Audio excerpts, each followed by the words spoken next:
सो good morning dear friends. आवाज़ आ रहा है मेरा? गुड। हाँ। So thank you. आप लोगों का स्वागत है ये प्रेजेंटेशन में। Time management and work life balance. Time management and work life balance,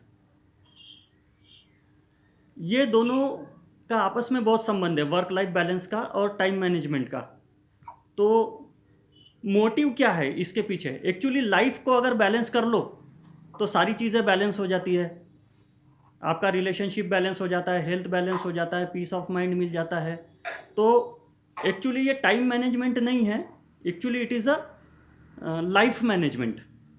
तो इस प्रेजेंटेशन के पीछे हमारा मोटिव है कि how to improve overall quality of our life.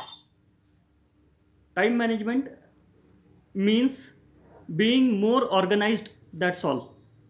अपने आप को हम जितना ऑर्गेनाइज्ड रखेंगे उतना हमारा टाइम मैनेजमेंट अच्छा होगा। तो इस लेक्चर का ओवरऑल मोटिव ये है कि मुझे अपनी लाइफ को ऑर्गेनाइज्ड करना है, अपनी लाइफ को ऑर्गेनाइज्ड करना है। हम लोग ऑर्गेनाइज्ड लाइफ नहीं जीते। जब हम लाइफ को ऑर्गेनाइज करते हैं तो वर्क लाइफ बैलेंस भी हो जाता है। और एक टूल है लाइफ को ऑर्गेनाइज करने का, टाइम मैनेजमेंट। तो motive is improve overall quality of our life by being efficient at time management. Time management में इफिशिएंसी आ गई तो you can get more done in less time. बहुत कम समय में हम ज़्यादा काम कर सकते हैं। कभी आपने देखा है क्या कि एक ही काम दो लोग करते हैं, एक व्यक्ति उसको आधे घंटे में कर लेता है, दूसरा 1.5 घंटे में भी नहीं कर सकता है। सेम आउटपुट, लेकिन टाइमिंग अलग अलग है। किसी ने आधे घंटे में कर लिया, किसी ने 1 घंटे में किया, किसी को वही काम करने के लिए 2 घंटे लगेंगे। अच्छा, कोई व्यक्ति उसी काम को बहुत अच्छे से करेगा, कोई व्यक्ति उसी काम को उतना अच्छे से नहीं करेगा। तो जब हम टाइम मैनेजमेंट की प्रैक्टिस करते हैं तो we get more done in less time, और ज़्यादा इफिशिएंटली भी कर पाते हैं। मतलब काम की क्वालिटी भी इंप्रूव होती है और हमें टाइम भी कम लगता है, इससे हमारा टाइम बचता है। Then when we are efficient at time management, हमको एक पीस ऑफ माइंड रहता है। We experience a peace of mind. अगर आपका काम वक्त पर ख़त्म नहीं हुआ तो आपका मेंटल पीस डिस्टर्ब हो जाता है, और काम अच्छे से ख़त्म नहीं हुआ तो भी आपका मेंटल पीस डिस्टर्ब हो जाता है। तो when you practice time management skills you have piece of mind.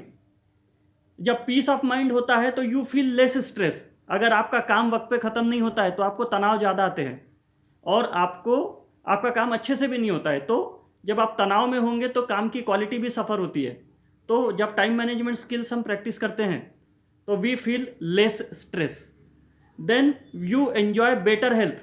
जब आप टाइम मैनेजमेंट की प्रैक्टिसेस करेंगे तो आपकी हेल्थ इन जनरल अच्छी होगी। वी विल डिस्कस कि किस प्रकार हमारी हेल्थ ज़्यादा अच्छी हो सकती है, हमारे गोल्स इजीली अचीव हो सकते हैं, हमारे फैमिली और फ्रेंड्स के लिए हमारे पास ज़्यादा टाइम बचता है। देन हमारी रिलेशनशिप्स इंप्रूव होती है और पर्सनल डेवलपमेंट के लिए हमारे पास ज़्यादा समय रहता है। So time management is organising ourselves. अब आपको 2-3 क्वेश्चन खुद से पूछने चाहिए। Number 1 question is, am I wasting my time? क्या मैं मेरा समय बर्बाद कर रहा हूँ? मेरा समय ज़ाया जा रहा है क्या? Second question is, what time I get up? And third question is, what time I sleep? ये तीनों चीज़ें बहुत इंपॉर्टेंट है। सभी के पास 24 घंटे हैं, मगर कुछ लोग उस 24 घंटे का यूटिलाइजेशन बेहतर करते हैं, कुछ लोग टाइम को वेस्ट करते हैं। What time I get up, आपके हिसाब से कितने बजे सोकर उठना चाहिए? What is the ideal time to get up? सोकर उठने का सही समय क्या है? 4 बजे, 5 बजे, 5 PM, 5 AM? जितना जल्दी आप सोकर उठेंगे उतना ज़्यादा आप प्रोडक्टिव रहेंगे। और सवेरे अगर 5 बजे आपको उठना है मान लीजिए, तो आपको सोना कितने बजे पड़ेगा? 11 या 12 या 1 बजे सोकर आप सुबह जल्दी नहीं उठ सकते। तो आपको अगर जल्दी उठना है तो जल्दी से जल्दी सोना पड़ेगा। और ये प्रेजेंटेशन तो टाइम मैनेजमेंट पर है, प्रेजेंटेशन तो टाइम मैनेजमेंट पर है, बट इसमें मैं स्लीप के ऊपर बोलूंगा।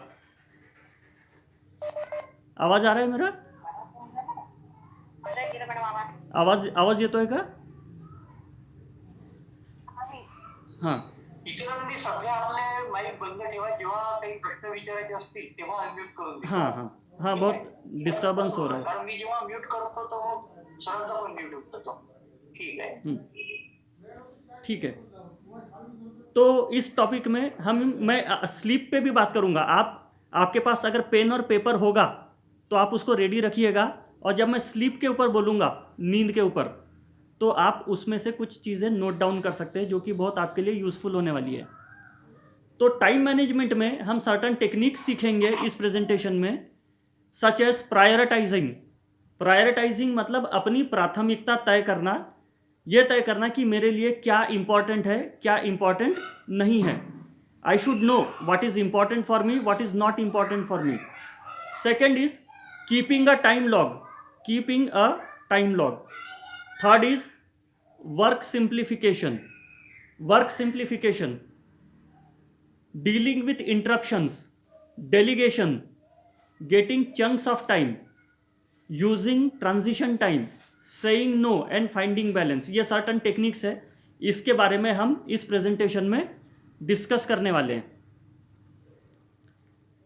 एक कॉरपोरेट पैराडाइम है, वेस्टर्न फिलॉसफी में जब टाइम मैनेजमेंट पढ़ाते हैं तो उनका पर्पस ये होता है कि कम से कम समय में ज़्यादा से ज़्यादा काम कैसे आपसे लिया जाए, कम से कम समय में आपसे ज़्यादा से ज़्यादा टाइम कैसे लिया जाए। थोड़ा बच्चों को चुप कराओगी क्या? कम से कम समय में ज़्यादा से ज़्यादा टाइम कैसे लिया जाए। तो corporates have nothing to do with your peace of mind, your health, your relationship and your happiness. ये कॉरपोरेट की प्रायोरिटी नहीं है। कॉरपोरेट आपसे से ज़्यादा काम लेना चाहता है कम से कम समय में, लेकिन आपकी जो प्रायोरिटीज़ है, पीस ऑफ माइंड है, आपकी हेल्थ है, आपकी रिलेशनशिप है, आपकी हैप्पीनेस है, these are your and my priorities. तो मेरी time management skill corporate style से नहीं होनी चाहिए। मैं मेरी टाइम मैनेजमेंट स्किल का पैराडाइम शिफ्ट करूंगा, और according to me my paradigm should be to save the time. मैं टाइम बचाना तो चाहता हूं, so that I could work on my priorities. I could work on my priorities. You could work on your priorities. Corporate की priorities पे हमको काम नहीं करना है, हमको काम करना है कि हमारी प्रायोरिटीज क्या है। अब अपनी प्रायोरिटीज क्या है बहुतों को पता नहीं होता है। हर एक की प्रायोरिटीज डिफरेंट होती है। मेरी प्रायोरिटीज अलग हो सकती है, आपकी प्रायोरिटीज अलग हो सकती है। तो मैं मेरी प्रायोरिटीज के बारे में बात करूंगा और आप रिलेट कीजिएगा कि क्या आपकी प्रायोरिटी में वो बैठता है और आपकी प्रायोरिटीज क्या है। 90% लोग अपनी प्रायोरिटीज के बारे में कभी ध्यान ही नहीं देते।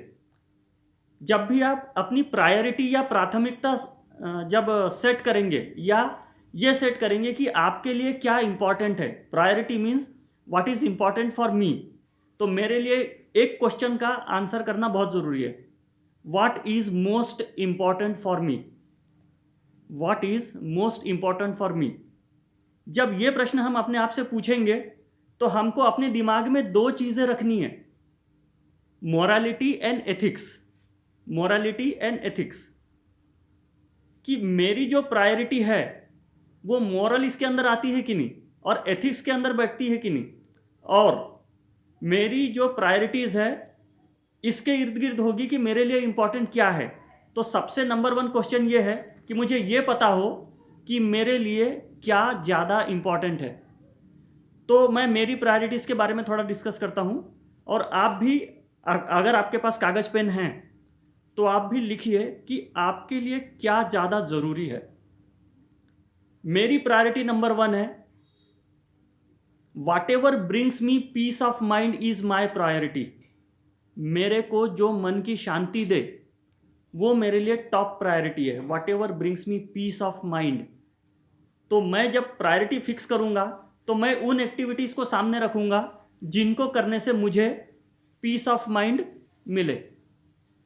Second is whatever brings me happiness is my priority. Whatever brings me happiness is my priority. अब मैंने जब भी मॉरालिटी और एथिक्स की बात की थी, अगर मेरे को चोरी करके खुशी मिलती होगी तो क्या वो मेरी प्रायोरिटी होनी चाहिए क्या? क्योंकि वो मोरालिटी के बाहर है और एथिक्स के भी बाहर है। तो जब हम अपनी प्रायोरिटी फिक्स करेंगे तो हमको दो बातों का ध्यान में रखना है। नंबर वन, वो मॉरल वैल्यूज़ के अंदर हो।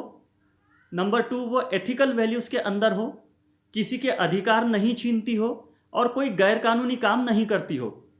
उसके अलावा सब कुछ मेरे लिए एक्सेप्टेबल है। तो whatever brings me happiness is my priority, whatever brings me satisfaction is my priority. तो मुझे जो सेटिस्फैक्शन दे, मुझे जो पीस ऑफ माइंड दे, मुझे जो हैप्पीनेस दे, वो मोरालिटी के अंदर हो, वो एथिकल वैल्यूज़ के अंदर हो, वो इलीगल ना हो, वो किसी के राइट्स को वायोलेट ना करता हो, तो वो मेरी प्रायोरिटी है। Whatever improves my relationship is my priority, whatever brings me good health is my priority, whatever brings me prosperity. देखिए, पीस ऑफ माइंड एक जगह है, हैप्पीनेस अपनी जगह है, रिलेशनशिप अपनी जगह है, हेल्थ भी बहुत अच्छी बात है, लेकिन हमें पैसे भी कमाने हैं, हमें एक कंफर्टेबल लाइफ भी चाहिए है, हमारा एक रिटायरमेंट के बाद का भी लाइफ है जिसमें हम फाइनेंशियली स्टेबल होना चाहते हैं, हमारे बच्चों को हम सेटल कराना चाहते हैं, उनको अच्छा एजुकेशन देना चाहते हैं। तो प्रॉस्पेरिटी ऑल्सो मैटर्स। तो मेरी प्रायोरिटी में मेरी प्रॉस्पेरिटी कैसे बढ़ेगी ये भी मुझे देखना है। और whatever energises and rejuvenates me is my priority. तो मेरे हिसाब से मेरी प्रायोरिटी है, नंबर वन, मुझे पीस ऑफ माइंड मिलना चाहिए। नंबर टू, मुझे मेरी हैप्पीनेस बढ़नी चाहिए। नंबर थ्री, मुझे सेटिस्फैक्शन मिलना चाहिए। जो भी काम मैं कर रहा हूँ, अगर मुझे उसमें मज़ा नहीं आ रहा तो कोई मतलब नहीं है। मेरी रिलेशनशिप्स इंप्रूव होना चाहिए, मेरी हेल्थ इंप्रूव होना चाहिए, मेरे पास एक कंफर्टेबल लाइफ जीऊँ, इतना पैसा तो डेफिनेटली होना चाहिए, और मेरी एनर्जी और रिजुवेनेशन साथ में होना चाहिए। In short, whatever grows me physically, intellectually, emotionally and spiritually are my priorities. तो जब भी आप प्रायोरिटीज़ फिक्स करेंगे, आप ये ध्यान दीजिए, क्या फिजिकली ग्रो कर रहे हैं, मतलब क्या हेल्थ वाइज ग्रो कर रहे हैं, क्या इंटेलेक्चुअली ग्रो कर रहे हैं, क्या बौद्धिक क्षमता आपकी विकसित हो रही है या नहीं हो रही है, इमोशनली ग्रो कर रहे हैं या नहीं कर रहे हैं, स्पिरिचुअली ग्रो कर रहे हैं या नहीं कर रहे हैं। तो मेरी टाइम मैनेजमेंट स्ट्रेटजी इसी के इर्द गिर्द बिल्ड होगी कि जो मुझे पीस ऑफ माइंड दे दे, हैप्पीनेस दे दे, रिलेशनशिप्स इंप्रूव कर दे, मेरी इंटेलेक्चुअल इंप्रूव कर दे, इमोशनली मुझे इंप्रूव कर दे, स्पिरिचुअली मुझे इंप्रूव कर दे। तो मैं स्ट्रैटेजी ऐसे बनाऊंगा। तो for me, my priority number one is I want to be happy.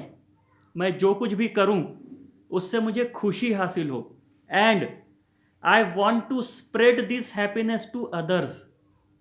मैं भी हैप्पी हो जाऊं, और जो मेरे साथ काम करते हैं, जो मेरे से रिलेटेड लोग हैं, जो मेरे समाज के लोग हैं, वो भी, उनमें भी ये हैप्पीनेस मैं स्प्रेड कर सकूं। मटेरियल चीज़ें आपको हैप्पीनेस नहीं देती, मटेरियल चीज़ें आपको कभी हैप्पीनेस नहीं देगी। आपके घर में एसी लगा होगा तो वो आपको कंफर्ट देगा, वो आपको नींद नहीं देगा। आपके पास अगर एक बड़ी गाड़ी है तो वो कंफर्ट तो देगी, हैप्पीनेस नहीं देगी। तो हैप्पीनेस का संबंध मटेरियल चीज़ों से नहीं है। कुछ ऐसी बहुत सी बातें होती है जो नॉन मटेरियल होती है लेकिन मुझे हैप्पी देती है। तो मटेरियल चीज़ों से के अलावा भी, तो मुझे अगर हैप्पीनेस चाहिए, टाइम मैनेजमेंट स्किल चाहिए, वर्किंग स्किल्स चाहिए, तो मुझे क्या करना होगा? Number one, I should take care of my health first. अगर मेरी हेल्थ अच्छी नहीं है तो मैं इफ़िशेंटली काम नहीं कर सकता। सपोज़ आपकी बैक में पेन हो रहा है, कमर में दर्द हो रहा है, पीठ में दर्द हो रहा है, आपकी गर्दन अकड़ी हुई है, या आपके सिर में दर्द हो रहा है, तो आप अपने काम के ऊपर फोकस कर पाएंगे क्या? नहीं कर पाएंगे। एक हेल्दी और एनर्जेटिक व्यक्ति ही इफ़िशेंटली किसी भी काम को कर सकता है। So I should first take care of my health. इसके लिए मैं क्या करूँगा? मुझे कुछ चीज़ें करनी होगी। Number 1, I should eat well. मैंने खाना सही खाना चाहिए, खाना समय पर खाना चाहिए, सही क्वांटिटी में खाना चाहिए, सही क्वालिटी का खाना चाहिए। तो आप क्या खाते हैं इस पर ध्यान देने की आपको ज़रूरत है। आपको कहेंगे कि वर्क लाइफ बैलेंस का और टाइम मैनेजमेंट का इससे क्या संबंध है। तो टाइम मैनेजमेंट हम इसीलिए कर रहे हैं कि हमारी इफ़िशियंसी बढ़ जाए, कम समय में ज़्यादा काम हो जाए। लेकिन अगर मेरी हेल्थ सही नहीं होगी, अगर मुझे एक्स एंड पेन्स होते होंगे, अगर मैं जल्दी ट्रबल में आ जाता हूँ, सर दर्द होता रहता होगा, मेरी हेल्थ ख़राब रहती होगी, तो मैं इफ़िशियंटली काम नहीं कर सकता। तो आई शुड ईट वेल, ये हमने सबसे पहले देखना है। Second thing, I should sleep well. I should sleep well. अब स्लीप के बारे में मैं थोड़ा सा आगे डिस्कशन करूंगा। एक सर्केडियन रिदम करके एक चीज़ होती है, सर्केडियन रिदम, जो हमारे जागने और सोने के टाइम को रेगुलेट करती है। तो जैसे ही दिन ढल जाता है, सूरज डूब जाता है, तो हमारा पीनियल ग्लैंड मेलाटोनिन नाम का हार्मोन सिक्रीट करता है। तो जब सूरज डूब जाता है, तो जब सूरज डूबने से पहले सूरज की जो रोशनी रहती है उसमें एक ब्लू लाइट का एक स्पेक्ट्रम होता है, ब्लू लाइट। जब वो ब्लू लाइट हमारी आंखों से टकराता है तो हमें ये पता चलता है कि अराउजल वाली स्टेट है और हमें एक्टिव रहना है। और जब सूरज डूब जाता है तो मेलाटोनिन का सिक्रीशन चालू हो जाता है, मतलब अराउजल की स्टेट डाउन हो जाती है और हमें ये पता चलता है हमारे माइंड को कि अब ये आराम करने का वक्त है, सोने का वक्त है। लेकिन दिक्कत आजकल क्या हो रही है कि अपने घरों में जो आजकल लाइट है, आप में से जो लोग ओल्डर एज के होंगे, हमने देखा होगा पहले बल्ब होता था पीले कलर का, सबके घर में जो लाइट थी वो पीले कलर की बल्ब थी। आज किसी के घर में वैसा लाइट है क्या? आपके घर में क्या है? ट्यूब लाइट है या एलईडी लाइट है? और ये दोनों सफ़ेद कलर के लाइट होते हैं। इनसे जो लाइट एमिट होता है उसमें ब्लू लाइट का स्पेक्ट्रम होता है। इसीलिए आजकल लोगों में देखा गया है कि लोगों को नींद जल्दी आती नहीं है, क्योंकि क्या होता है कि आपके मोबाइल की स्क्रीन से जो लाइट आ रही है दैट इज़ ब्लू लाइट, आपकी ट्यूबलाइट और एलईडी से जो लाइट आ रही है दैट इज़ ब्लू लाइट, आपकी टीवी स्क्रीन से जो लाइट आ रही है that is also blue light. तो जब तक ये लाइट ऑन रहेगी आपका पीनियल ग्लैंड मेलाटोनिन सिक्रीट नहीं करेगा, तो आपकी सर्केडियन रिदम बिगड़ जाती है और उसकी वजह से बहुत सारी प्रॉब्लम्स हमको होने लगती है। हमारी एनर्जी घट जाती है, इफ़िशियंसी घट जाती है, हमें चिड़चिड़ ज़्यादा होती है, हमें तनाव ज़्यादा होता है। तो one thing you can do कि शाम को 6 या 7 बजे के बाद अपनी आंखों के सामने स्क्रीन्स ना हो, या आजकल मोबाइल और लैपटॉप में एक ब्लू लाइट ब्लॉकर करके ऐप आता है, तो आपने मोबाइल पे लाएंगे तो वो स्क्रीन थोड़ी सी येलोइश हो जाती है, तो वो ब्लू लाइट को ब्लॉक कर देता है। पॉसिबल हो तो एलईडी लाइट को चेंज कीजिए और येलो कलर का लाइट अपने घर में लगा लीजिए, so that you could sleep well. अब स्लीप का आपको मैं बताता हूं कि हाउ स्लीप इज इंपॉर्टेंट। एक चीज है आवर ऑफ पावर। अगर गर्मी के दिन हैं तो रात के 10 से सुबह के 3 बजे तक, और अगर ठंड के दिन है तो 9 बजे से 2 बजे तक रात के। तो मोटे मोटे तौर पे हम मान के चलते हैं कि रात के 9 से सुबह के 2 बजे तक हमारे मिड ब्रेन में एक पीनियल ग्लैंड होता है, वो 4 किस्म के हार्मोन सिक्रीट करता है। You may want to write it down. रात के 9 बजे से सुबह के 2 बजे तक हमारे पीनियल ग्लैंड 4 हार्मोन सिक्रीट करते हैं। Hormone number 1 is serotonin. Serotonin का काम है मूड एनहांसर और फील गुड हार्मोन। तो जब आपकी नींद अच्छी होती है ना, तो नेक्स्ट डे सेरोटोनिन की वजह से आपका मूड अच्छा होता है और आपको अच्छा फील होता है। जिस दिन आपकी नींद सही नहीं होती, नींद सही होना मतलब 9 बजे से 2 बजे की नींद, रात के 9 बजे से 2 बजे के बीच की नींद सेरोटोनिन सिक्रीट करती है। सेरोटोनिन उसके अलावा सिक्रीट नहीं होता। यानी आप रात के 2 बजे के बाद की या 3 बजे के बाद की नींद से सेरोटोनिन नहीं मिलेगा आपको, तो आप रात सुबह के 8 बजे तक सोइए, 9 बजे तक सोइए, कोई फायदा नहीं है। तो serotonin will make you feel good. दूसरा हार्मोन सिक्रीट होता है आर्गिनाइन वासोटोसिन। आर्गिनाइन वासेटोसिन, ये नेचुरल पेन किलर है, नेचुरल पेन किलर है। तो अगर आपकी नींद सही होती है, 9 बजे से 3 बजे के बीच में आप सोते हो रात के, तो आपको वेरियस प्रकार के दर्द नहीं होते। दर्द होंगे भी तो आपको पेन किलर खाने की ज़रूरत नहीं पड़ती। जिनकी नींद सही नहीं होती उन लोग पेन किलर्स ज़्यादा खाते हैं, उनके सर दर्द ज़्यादा होते हैं, क्योंकि उनको वो जो हार्मोन है आर्गिनाइन वासेटोसिन वो उनको नहीं मिलता है। तीसरा हार्मोन सिक्रेट होता है epithalamin, which enhances your brain function and memory. तो अगर आपकी नींद सही है तो आपका दिमाग सही काम करता है, आपकी डिसीजन मेकिंग सही होती है और आपकी मेमोरी अच्छी होती है। आपका ब्रेन आपने दिन भर में जो कुछ सीखा उसको रात को ऑर्गेनाइज करता है। तो एपिथैलामिन आपके ब्रेन फंक्शन को इम्प्रूव कर देता है और आपकी मेमोरी को इम्प्रूव करता है। तो अगर आपकी मेमोरी शार्प नहीं है, इसका एक कारण ये हो सकता है कि आपकी नींद का वक्त सही नहीं है। और चौथा, मेलेटोनिन सिक्रीट करता है brain, which is energy booster and battery charger. इसीलिए आप देखेंगे कि अगर आपकी नींद सही नहीं हुई तो नेक्स्ट डे आपको एनर्जी फील नहीं होती है और आपको थकान थकान महसूस होती है। तो sleep is very important for working efficiently in 4 hormones की वजह से। और ये 4 हार्मोन का सिक्रीशन रात के 9 से सुबह के 3 के बीच में ही होता है। तो you should go to bed by 9 o'clock और 3 बजे या 4 बजे के बीच में आपने उठ जाना चाहिए, सो दैट आपको हेल्थ बेनिफिट ज़्यादा होगा। नेक्स्ट डे आप ज़्यादा एनर्जाइज रहेंगे, आप ज़्यादा अच्छा फील करते रहेंगे, आपको पेन किलर्स खाने की ज़रूरत नहीं पड़ेगी। तो that is why you should be sleeping, going to bed early and waking early. क्योंकि 3 बजे के बाद सुबह के आपके सोने को कोई मतलब नहीं है, बिकॉज वो आपको रिवाइटलाइज करने वाली वो नींद है नहीं। Then you should exercise well, and exercise तो ज़रूरी है सो दैट आप एनर्जाइज रहेंगे और ज़्यादा इफिशिएंटली काम कर पाएंगे। और you should have some leisure time. Leisure time मतलब कुछ वक्त। टाइम मैनेजमेंट स्किल मैं क्यों कर रहा हूँ? Because I want to spare some time. 2-3 extra घंटे मेरे पास बच जाने चाहिए। वो 2-3 एक्स्ट्रा घंटे का काम मैं मेरे दोस्तों से मुलाकात करने में लगाऊंगा, मैं मेरे रिलेशनशिप्स को इम्प्रूव करने में लगाऊंगा। तो हर दिन 10 से 15 मिनट अपने दोस्तों से मिलिए, परिवार से बात कीजिए, उनके साथ डिस्कशन कीजिए। अगर रोज़ नहीं कर सकते तो 8 दिन में एक बार कीजिए, नहीं तो 15 दिन में एक बार कीजिए, या तो महीने में एक बार कीजिए, but make some time for your relatives and friends. इससे आप ज़्यादा एनर्जाइज्ड रहेंगे।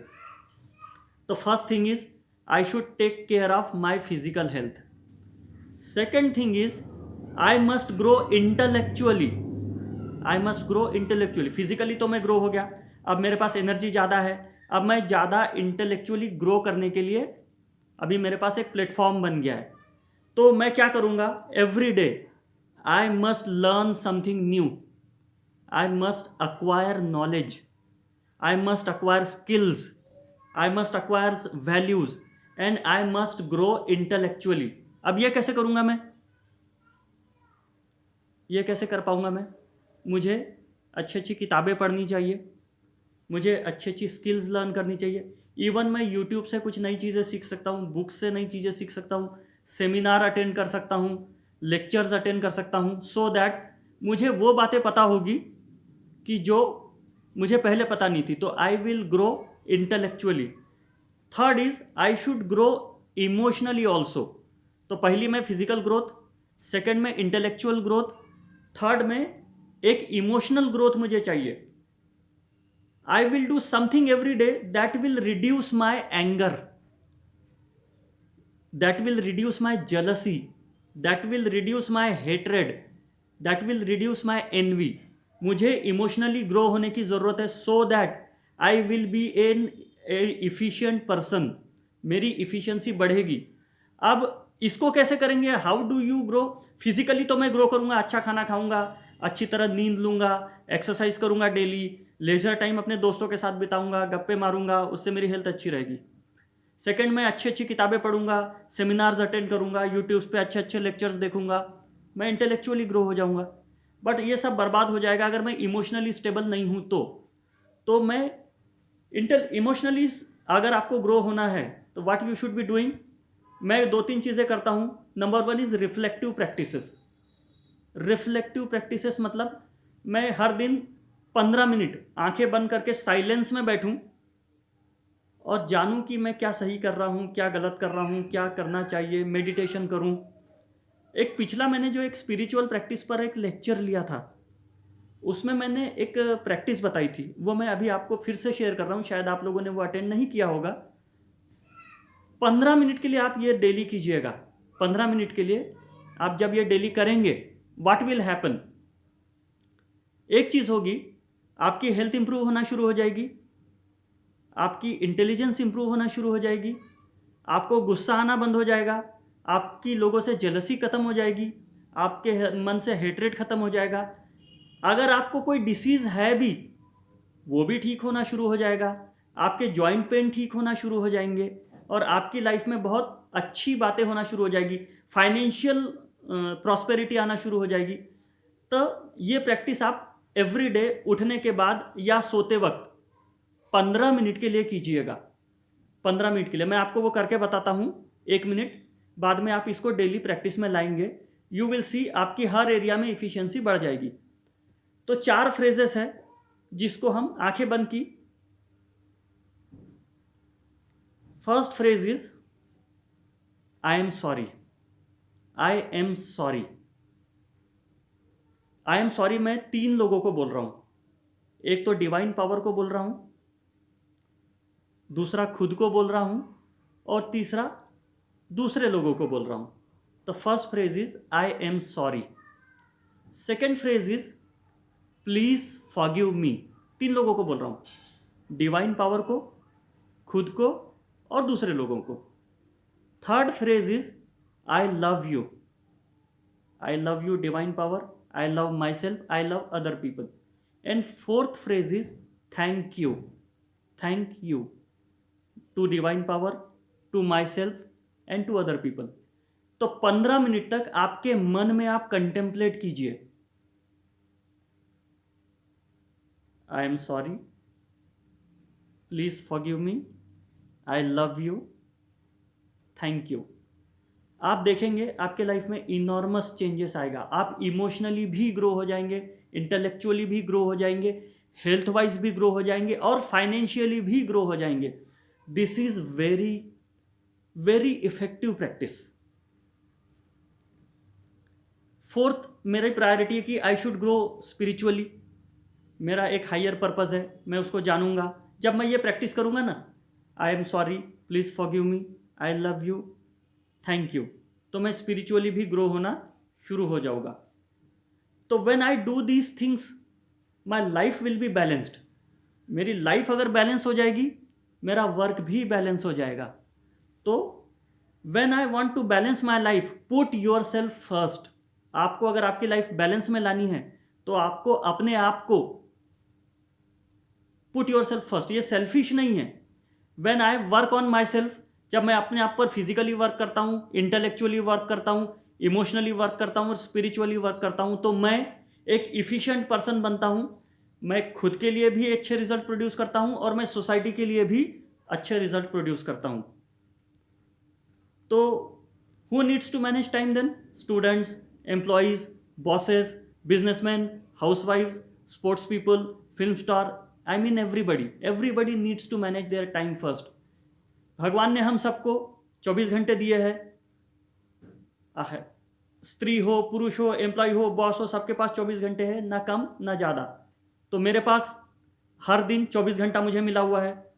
60 मिनट 1 घंटे में होता है, 1 मिनट में 60 सेकेंड होते हैं। तो रफली मेरे पास 86,400 सेकेंड्स है। And every second counts, every second counts. मैं इस समय को 86,400 सेकेंड को किस प्रकार यूटिलाइज करता हूं, यह मैटर करता है। तो मैं अपने आप से पूछूं, what is the purpose of time management then? Sparing 2 to 3 extra hours from my everyday activities, so that मैं इसको अपनी सेल्फ डेवलपमेंट में लगा सकता हूं। तो नंबर 1 थिंग टाइम मैनेजमेंट में हम आते हैं। Number 1 thing is deciding your priorities. Deciding your priorities and determining what is relevant and what is not relevant. आपने परेटो प्रिंसिपल सुना है? प्रायोरिटीज जब हम फिक्स करते हैं तो परेटो प्रिंसिपल ये बोलता है 80-20 प्रिंसिपल। किसी ने 80-20 प्रिंसिपल सुना है? इटालियन मैथमेटिशियन थे, इकोनॉमिस्ट थे और सिविल इंजीनियर थे, विल्फ्रेडो परेटो। विल्फ्रेडो परेटो ने ये एक थियोरी हमारे सामने प्रपोज की कि 20% एक्टिविटीज 80% रिजल्ट्स प्रोड्यूस करती है। Once again, 20% activities 80% results produce करती है। That is Pareto principle. यानी अगर मुझे 10 काम करने हैं आज, उसमें से 2 ही काम ऐसे हैं जो 80% रिजल्ट प्रोड्यूस करेंगे, तो मैं हर काम को सीक्वेंस में नहीं करूंगा, मैं इंपॉर्टेंस वाइज सिलेक्ट करूंगा। जैसे कि मेरे पास आज करने के लिए 10 काम हैं। हम आगे थोड़ा स्लाइड बढ़ाएंगे सर, तो एक स्लाइड है जिसमें मैंने ये किया है कि 10 काम मुझे आज करने हैं। आगे नेक्स्ट स्लाइड, नेक्स्ट वन। हाँ देखिए, 1 2 3 4 5 6 7 8 9 10 काम मुझे करने हैं। अब ये मैं पहला काम पहले, दूसरा काम बाद में, तीसरा काम बाद, उसके बाद चौथा काम, ऐसे मैं नहीं करूंगा। ये जो 10 एक्टिविटीज आज मुझे करनी है, इसको मैं इंपॉर्टेंस लगा देता हूं। जो सबसे इंपॉर्टेंट है वो है ए, जो कम इंपॉर्टेंट है वो है बी, जो उससे कम इंपॉर्टेंट है वो है सी, और जो सबसे कम इंपॉर्टेंट है वो है डी एक्टिविटी। तो जो मेरी पहली एक्टिविटी है वो मेरी बी कैटेगरी में आती है, दूसरी एक्टिविटी बी कैटेगरी में आती है, तीसरी ए में, चौथी भी ए में और 8वीं भी ए में। तो तीसरी, चौथी और 8वीं एक्टिविटी ज़्यादा इंपॉर्टेंट है, तो मैं 1 2 3 4 के सीक्वेंस में काम नहीं करूंगा। तीसरी एक्टिविटी, 8वीं एक्टिविटी, चौथी एक्टिविटी और 8वीं एक्टिविटी को मैं पहले सिलेक्ट करूंगा। अब 3 4 और 8 ये 3 काम मेरे को पहले करना है, ये मेरे को 80% से ज़्यादा रिजल्ट प्रोड्यूस करके देंगे। तो I will do 3rd activity, 4th activity and 8th activity first. अब ये 3 मुझे पहले करना है, तो इसमें भी सबसे पहले क्या करना है, उसको मैं A1 बोलूँगा, दूसरे नंबर को मैं A2 बोलूँगा, तीसरे नंबर को मैं A3 बोलूँगा। तो A1 एक्टिविटी मैं सबसे पहले करूँगा, तो ये जो तीसरी एक्टिविटी है ये सबसे पहले करूँगा मैं। फिर मैं A2 एक्टिविटी जाऊँगा, यानी 8वीं एक्टिविटी को मैं सेकेंड नंबर पे लूँगा, और चौथी एक्टिविटी को मैं A3 पे लूँगा, यानी तीसरे नंबर पे लूँगा। तो मैं दिन भर में 3 ही काम करूँगा। अगर तीसरा, 8वां और चौथा, तो I will be producing 90% result almost. बाकी 7 काम मैं न भी करूँ तो भी आई हैव प्रोड्यूस 90% रिजल्ट। लेकिन अगर मैं ये 3 ही काम छोड़ के 7 काम कर लेता तो मेरे को 10% रिजल्ट ही मिलता, बाकी 90% रिजल्ट मुझे मिलता नहीं। जबकि मैंने 10 में से 7 एक्टिविटीज़ की, केवल 3 एक्टिविटीज़ नहीं की। तो सबसे पहले मैं प्रायोरिटी सेट कर लूँ, फिर इंपॉर्टेंस सेट कर लूँ, और इंपॉर्टेंस में भी कौन सा सबसे ज़्यादा इंपॉर्टेंट है ये सेट कर लूँ, तो मुझे 2 या 3 एक्टिविटीज़ में 80% या 90% से ज़्यादा रिजल्ट मिलेगा। That is Pareto principle. तो जब हम टाइम मैनेजमेंट में काम करेंगे, इंपॉर्टेंस फिक्स करेंगे, प्रायोरिटी फिक्स करेंगे, और ये फिक्स करेंगे कि कौन सी 2 से 3 एक्टिविटी है जिनको मैं करूं तो मुझे ज़्यादा फायदा होगा। That is Pareto principle. जो हाईली इफेक्टिव लोग होते हैं वो वाइटल फ्यू पे काम करते हैं, और जो हाईली इफेक्टिव लोग नहीं होते हैं वो ऐसी एक्टिविटीज़ में अपना टाइम स्पेंड करते हैं जो ज़्यादा इंपॉर्टेंट नहीं होती। वो दिन भर बिजी तो दिखते हैं लेकिन रिजल्ट प्रोड्यूस नहीं करते। रिजल्ट प्रोड्यूस करने के लिए आपकी प्रायोरिटीज़ करेक्ट चाहिए, उनकी इंपॉर्टेंस करेक्ट चाहिए, उनकी सीक्वेंस करेक्ट चाहिए। इसके लिए स्टीफन कवी की एक बुक है 7 habits of highly effective people. कल शायद दामले साहब ने आपका एक लेक्चर लिया है, उसमें उन्होंने आपको एक टाइम मैट्रिक्स बताया है। क्या टाइम मैट्रिक्स के बारे में कल आपने स्टडी किया है? क्वाड्रेंट उन्होंने बोला है, 4 क्वाड्रेंट है, Q1, Q2, Q3, Q4। I hope शायद आपने कल इसको स्टडी किया हुआ है, तो मैं इसको ज़्यादा डिटेल में नहीं लूँगा। आप लोग कहते हैं तो हम इसको डिटेल में लेते हैं, अदरवाइज हम इसको थोड़ा सा लेकर के स्किप करते हैं। तो कोई अनम्यूट होकर बताएगा कि हमें इसको ज़्यादा डिटेल में लेना चाहिए, नहीं लेना चाहिए। Should we go into time matrix? मैं छोटे में बता देता हूँ। 4 किस्म की मैट्रिक्स स्टीफन कवी ने बताई है। लेना चाहिए। Q1 एक्टिविटी ये अर्जेंट और इंपॉर्टेंट है। Quadrant 1 is urgent and important, दोनों है, अर्जेंट भी है इंपॉर्टेंट भी है। Q2 is not urgent but important, Q2 not urgent but important.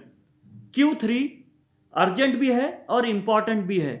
और Q4 ना अर्जेंट है ना इंपॉर्टेंट है। Once again, quadrant 1 is urgent and important, quadrant 2 is not urgent but important, quadrant 3 is urgent but not important, quadrant 4 is urgent भी नहीं है important भी नहीं है। आपका मैक्सिमम टाइम कहाँ स्पेंड होना चाहिए, जो रिजल्ट्स मिलेंगे वो आपको किस क्वाड्रेंट से मिलते हैं?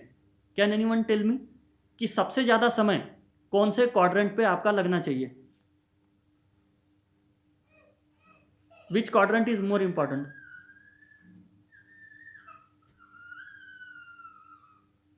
Is it Q1? Is it Q2? Is it Q3?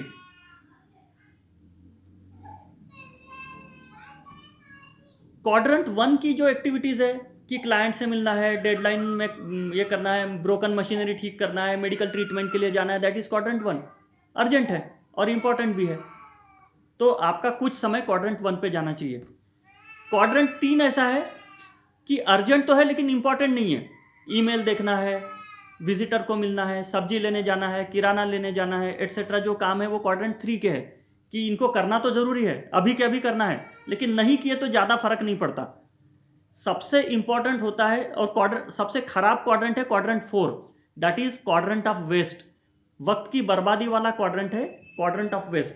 जितना ज़्यादा समय आपका Q4 में जाएगा उतनी आपकी इफिशिएंसी कम रहेगी, उतने आपके रिजल्ट्स कम प्रोड्यूस होंगे और उतनी आपकी लाइफ इम्बैलेंस्ड रहेगी। क्वाड्रेंट 4 मतलब आलतू फालतू किताबें पढ़ना, आलतू फालतू न्यूज़ सुनना, टीवी देखना। आज की तारीख में अगर आपको इफिशिएंसी बढ़ानी है, वर्क लाइफ बैलेंस रखना है, लाइफ का बैलेंस रखना है, पीस ऑफ माइंड रखना है, तो आपको सबसे पहले टीवी देखना बंद कर देना चाहिए।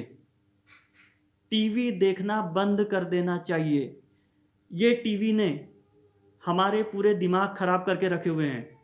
टीवी सिर्फ और सिर्फ हमारा मेंटल पीस डिस्टर्ब कर रहा है, सिर्फ और सिर्फ अनरियलिस्टिक चीज़ हम उसमें देख रहे हैं, और टीवी सिर्फ और सिर्फ हमको झूठ दिखा रहा है, उसका रियलिस्टिक व्यू से कोई लेना देना नहीं है। अगर आपका ज़्यादा समय टीवी देखने में, गॉसिपिंग करने में जाता है तो आप इफ़िशियंसी से कोई भी काम नहीं कर पाएंगे। सबसे ज़्यादा इम्पॉर्टेंट क्वाड्रेंट है वो है Q2, which is important but not urgent, इसीलिए हम ये करते ही नहीं। इसी को क्वाड्रेंट ऑफ क्वालिटी हमने कहा है। लॉन्ग रेंज का प्लानिंग आप करते हो, दैट इज Q2। आप प्रॉब्लम सॉल्विंग के लिए एक डिसीजन लेते हो, दैट इज Q2 एक्टिविटी। आप किताबें पढ़ते हो, अच्छी किताबें पढ़ते हो, पर्सनल डेवलपमेंट करते हो, प्रोफेशनल डेवलपमेंट करते हो, these are all Q2 activities. Your maximum time should be spent in Q2 activities. मतलब आप Q2 एक्टिविटीज़ में ज़्यादा टाइम स्पेंड करेंगे। उसके बाद आता है Q1 एक्टिविटीज़, उसके बाद Q3 activities, and least amount of time should be spent in Q4 activities, मतलब क्वाड्रेंट ऑफ वेस्ट एक्टिविटी। अब second thing is keeping a time log. Keeping a time log, मेरा समय कहाँ व्यतीत हो रहा है, मेरा समय कहाँ व्यतीत हो रहा है, इसका लॉग रखना। ये जो पिछले 3 घंटे मेरे, अब आपको एक क्वेश्चन पूछता हूँ मैं। अभी इस वक्त 11:15 बज रहे हैं सुबह के, दोपहर के 11:15 बज रहे हैं। सवेरे आप सोकर उठे तब से लेकर 12 बजे, 11:15 बजे तक, ये तो हमने क्लास चालू की 11 बजे, तो सुबह 6 से 11 बजे तक आपने क्या काम किया? सुबह 6 बजे आप उठे होंगे, तब से लेकर 11 बजे तक आपने क्या काम किया? क्या वो काम इम्पॉर्टेंट थे? क्या वो काम वेस्ट ऑफ टाइम तो नहीं थे? क्या वो काम ऐसे थे जिससे मुझे कुछ रिजल्ट मिल सकता था? क्या मैंने इस दौरान कोई किताब पढ़ी क्या, कोई अच्छा कुछ सीखा क्या मैंने एक्सरसाइज की क्या मैंने मेडिटेशन किया क्या, ये चीज़ों के ऊपर जब हम अवेयर होंगे तो this means we are keeping a time log, we are keeping a time log. तो अब जस्ट 1 मिनट के लिए रुकिए और अपने आप में कंटेम्पलेट कीजिए कि सुबह 6 बजे से ये लेक्चर शुरू होने के पहले 11 बजे तक आपने कोई प्रोडक्टिव एक्टिविटी की क्या। कितने लोग हैं जो ये कहते कि हाँ हमने 10 मिनट ही क्यों ना सही कुछ तो प्रोडक्टिव किया इस दौरान। Most of the people, 90% of people, they must have wasted their time. उन्होंने अपने वक्त को केवल और केवल बर्बाद किया होगा। कुछ ने न्यूज़पेपर उठा के पढ़ा होगा, न्यूज़पेपर में पढ़ने लायक कुछ होता नहीं है, एडिटोरियल तो पढ़े नहीं होंगे। कुछ लोग फिल्मी कॉलम पढ़ते हैं, कुछ लोग स्पोर्ट्स का कॉलम पढ़ते हैं। इंडिया कल ऑस्ट्रेलिया से मैच जीत गई, इतना जानना इनफ है।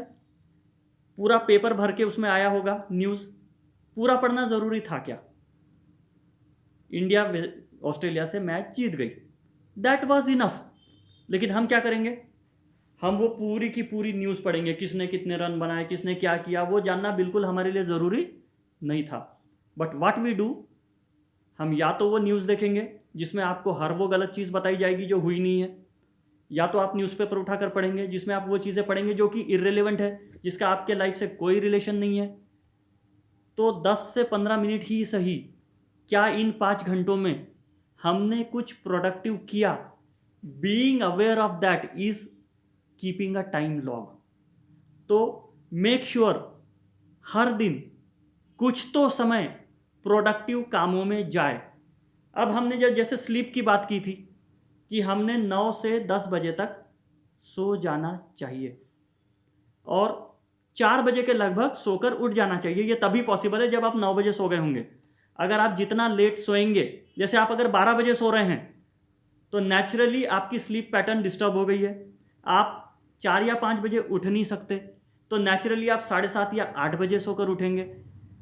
एक व्यक्ति 4 बजे सोकर उठा, एक व्यक्ति 8 बजे सुबह सोकर उठा, आपके हिसाब से कौन ज़्यादा इफिशिएंटली काम करेगा next day? Who will work more efficiently? आप 4 बजे सोकर उठे, मैं 8 बजे सोकर उठा, कौन ज़्यादा इफिशिएंटली काम करेगा? Who will work more efficiently? 4 बजे वाला या सुबह 8 बजे वाला? अगर आप सवेरे 7:30 8 बजे सोकर उठते हैं तो क्या आप मेडिटेशन कर सकते हो क्या? नहीं। क्या आपको तो ऑफिस जाने की तैयारी करनी है, आप जल्दी जल्दी उठोगे, फ्रेश होगे, जल्दी जल्दी तैयार होकर ऑफिस के लिए भागोगे, तो पर्सनल डेवलपमेंट के लिए आपके पास कोई टाइम ही नहीं बचा। अगर आपको पर्सनल डेवलपमेंट करनी है, फिजिकली ग्रो करना है, इंटेलेक्चुअली ग्रो करना है, इमोशनली ग्रो करना है, स्पिरिचुअली ग्रो करना है, तो सुबह जल्दी सोकर उठना ज़्यादा ज़रूरी है। तो मेक श्योर कि आप 5 बजे तो भी सोकर उठ जाएं, 5 बजे तो भी सोकर उठ जाए। और सबसे पहली चीज़ क्या करें, 15 मिनट 5 से 5:15 बिस्तर पर ही उठने से पहले पलंग पर बैठ जाएं और मैंने जो आपको एक्सरसाइज बताई for 15 minutes do that. I am sorry, please forgive me, I love you, thank you. तो 5:15 बज गए, 5 से 5:15 में मैंने ये एक्टिविटी कर ली। क्या होगा, मैं फाइनेंशियली ग्रो होना शुरू हो जाऊंगा, मैं इंटेलेक्चुअली ग्रो होना शुरू हो जाऊंगा, मैं इमोशनली ग्रो होना शुरू हो जाऊंगा, मैं स्पिरिचुअली ग्रो होना शुरू हो जाऊंगा। तो 5 से 5:15 ये एक्टिविटी कर ली, फ्रेश हो गया, नहा धो लिया, उसके बाद में मैं कोई बुक लेकर बैठ जाऊंगा, तो 5:45 के अराउंड बच जाएंगे, आधा घंटा इन एक्टिविटीज़ में लग गया। अब 5:45 से 6:15 या 6:30 तक I will do some exercise, कुछ स्ट्रेचिंग करूंगा, एक वॉक पे चला गया तो वॉक पर जाकर आ जाऊंगा, या कुछ योगासन कर लूंगा, प्राणायाम कर लूंगा, तो 6:30 के अराउंड तक मैं ये कर लूंगा। और 6:30 से 8 बजे तक कितना, 1.5 घंटा मैं कोई अच्छी सी किताब निकालूंगा और उस किताब को पढ़ूंगा जो मेरे को प्रोफेशनली ग्रो करे, इंटेलेक्चुअली ग्रो करे, मेरे काम में हेल्प करे, कोई स्किल एक्वायर करने में हेल्प करे। तो ये 1.5 घंटा मैंने किस चीज़ में दे दिया, अपने आप के प्रोफेशनल डेवलपमेंट में दे दिया। अब क्या होगा कि मैं 5 बजे उठने की वजह से मैंने अपने आप को एक ग्रो करने के लिए 2-3 एक्स्ट्रा आवर्स दे दिए, और रात के 12 बजे तक आपने टीवी देखी, उसके बाद सुबह के 8 बजे आप सोकर उठे, तो आपने ये 3 इंपॉर्टेंट घंटे लाइफ के मिस कर दिए। तो मेक श्योर, इसीलिए कहा गया है early to bed early to rise makes healthy wealthy and wise, इसीलिए ये कहा गया है। तो कीप अ टाइम लॉग कि मैं जो समय है मेरा वो अननेसेसरी एक्टिविटी में या Q4 एक्टिविटी में तो बर्बाद नहीं हो रहा है, that is keeping time log.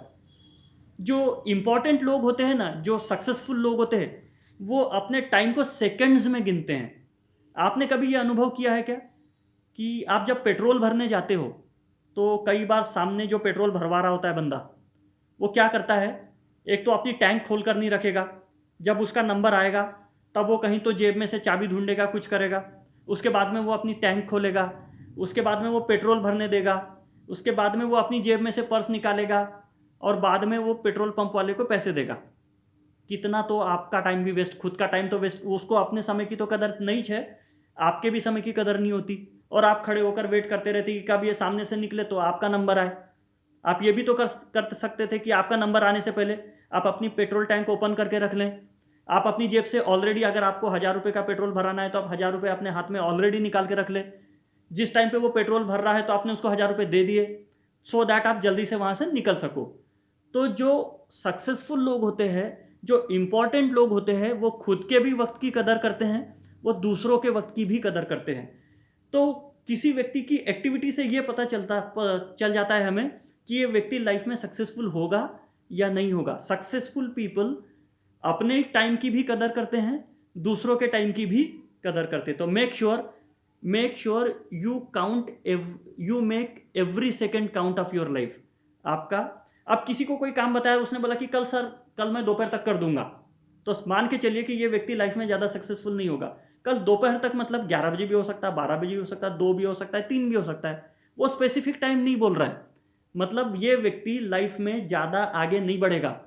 अगर कोई व्यक्ति कहेगा कि कल सर 1-2 घंटे में कर दूंगा, तो this man is average person. और कोई व्यक्ति कहेगा कि ये 10 बजे तक आपका काम हो जाएगा, तो मेक श्योर कि ये व्यक्ति जो कुछ भी कर रहा है उसमें वो सक्सेसफुल होगा, इफेक्टिव होगा, इफिशियंट होगा।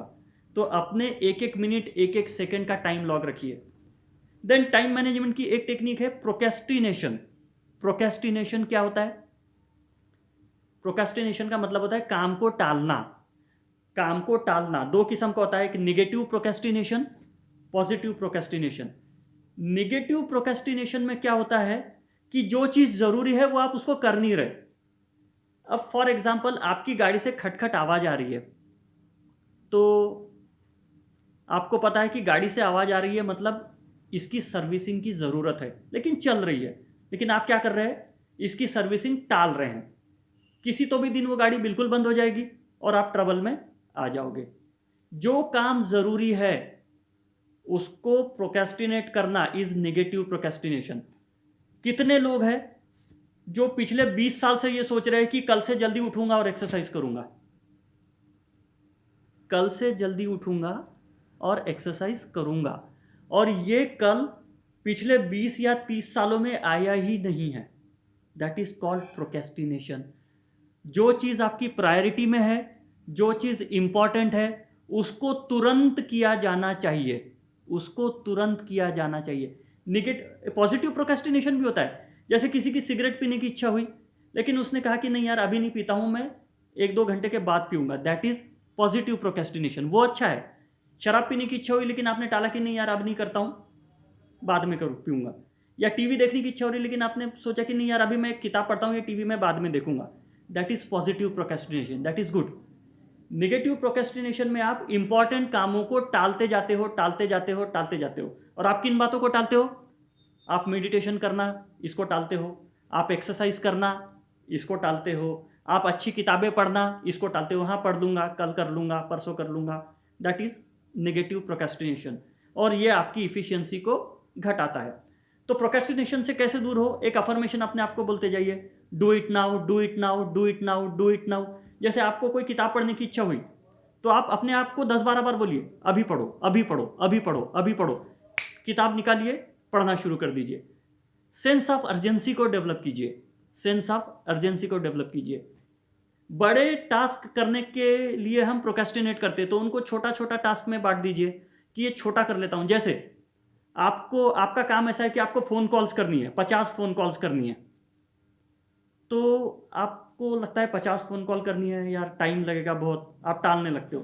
तो आप ये सोचिए कि एक काम करता हूँ, 3 कॉल कर लेता हूँ, अभी 3 कॉल कर लेता हूँ, बाद में देखूंगा, नहीं करूँगा नहीं तो नहीं करूँगा। और आप ये देखेंगे कि जब आप वो 3 कॉल कर लेंगे तो आप चौथी भी कर लेंगे, 5वीं भी कर लेंगे और 50वीं भी कर लेंगे।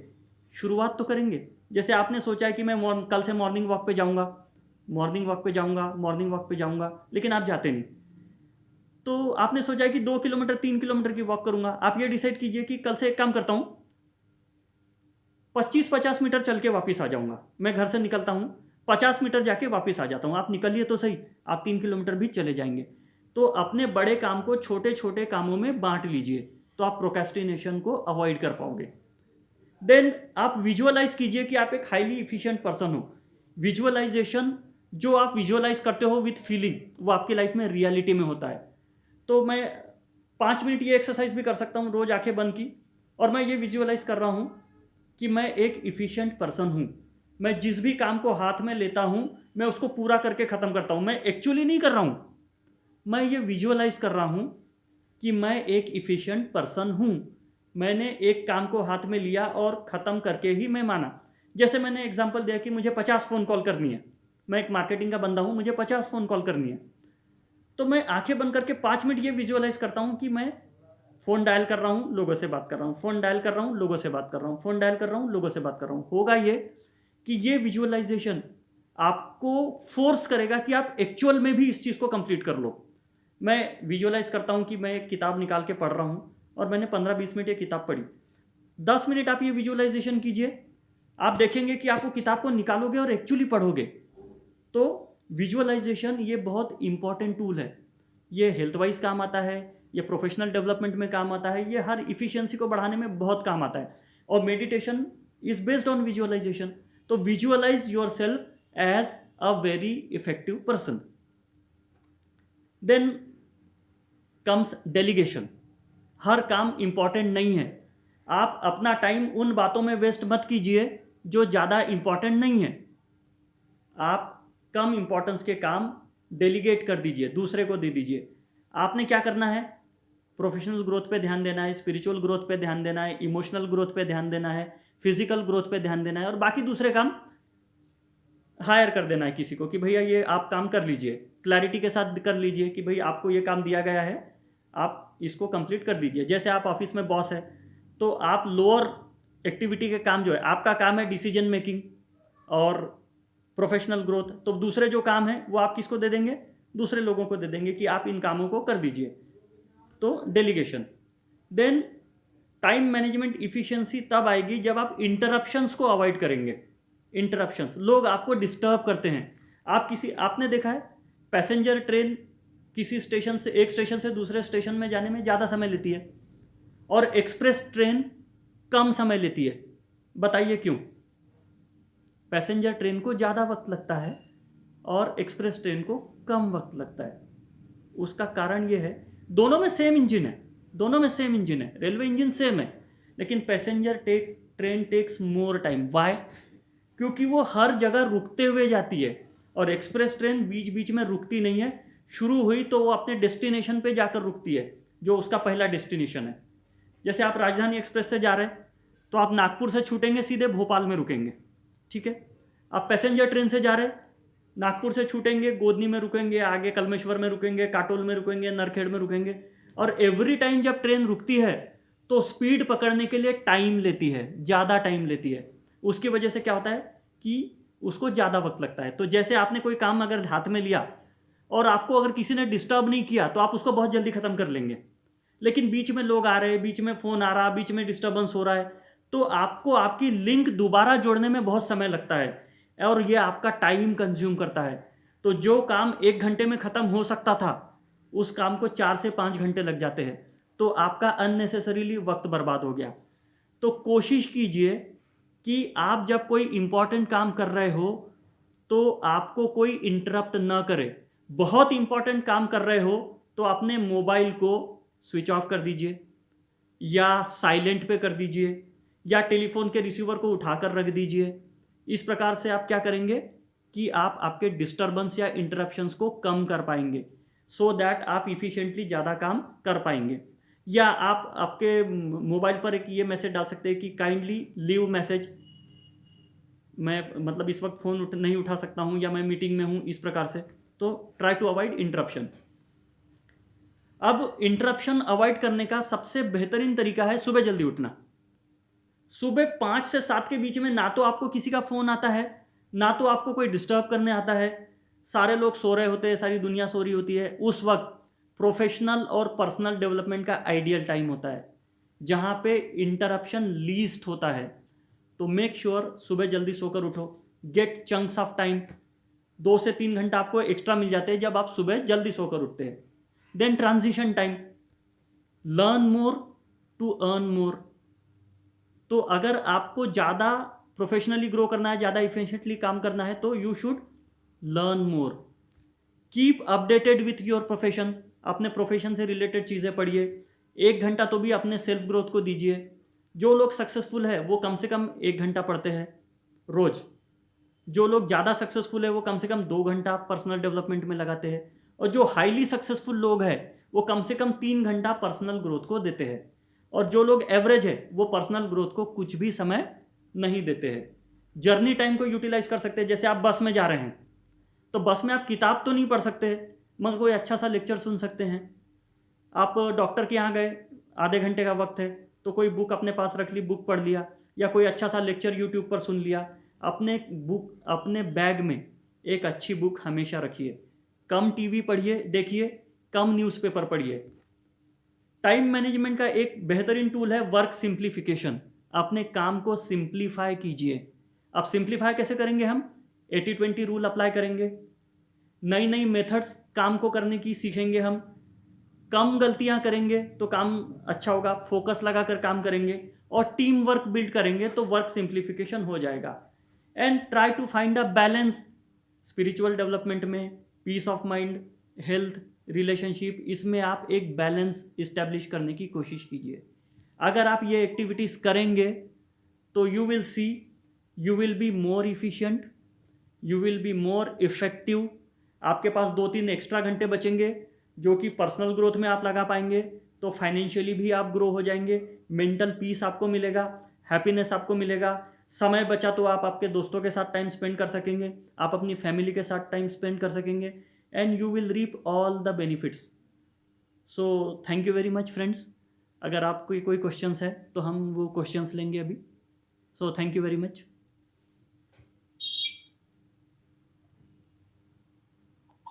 Thank you sir. Any questions regarding this? हा, काही प्रश्न असतील तर विचारा.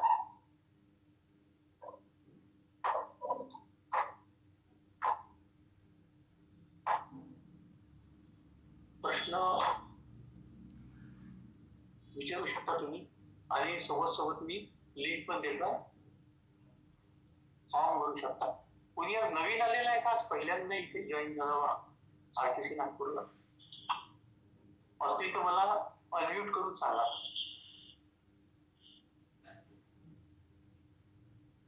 प्रश्न आहेत काही विचारण्याचे?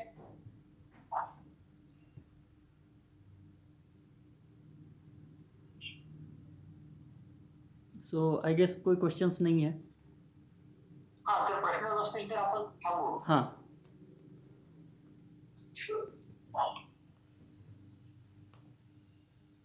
ठीक आहे सर. ठीक है sir. Thank you. So thank you very much. ठीक आहे. Thank you.